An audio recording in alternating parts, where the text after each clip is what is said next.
The black man reminded Aina that she had paid for premium seeds, but the cotton gin owner had given him inferior goods instead. Aina deliberately asked the owner if he had given them the wrong seeds. Seeing that he had been caught by someone who knew better, the owner had no choice but to instruct his subordinates to exchange the goods. However, Moses' actions provoked the displeasure of the unscrupulous owner.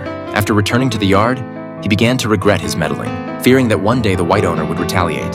On this day, another unexpected visitor arrived at the house.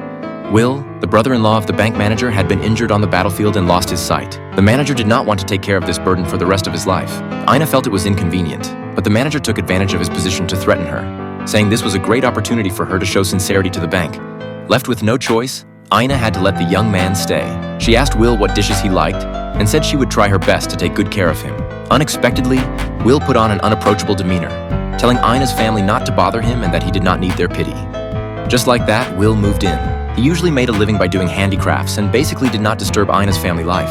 However, driven by curiosity, Frank took his sister Bosun and sneaked into Will's room, accidentally causing trouble.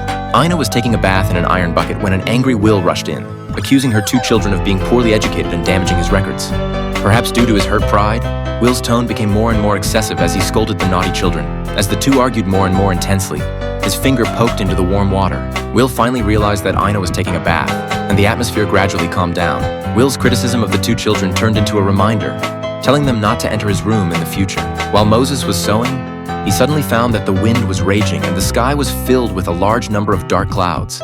Experience told him that this was a sign of an approaching tornado.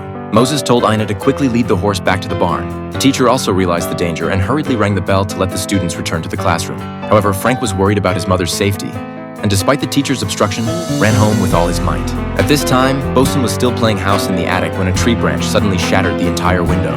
Hearing that Bosun was in danger, Will anxiously searched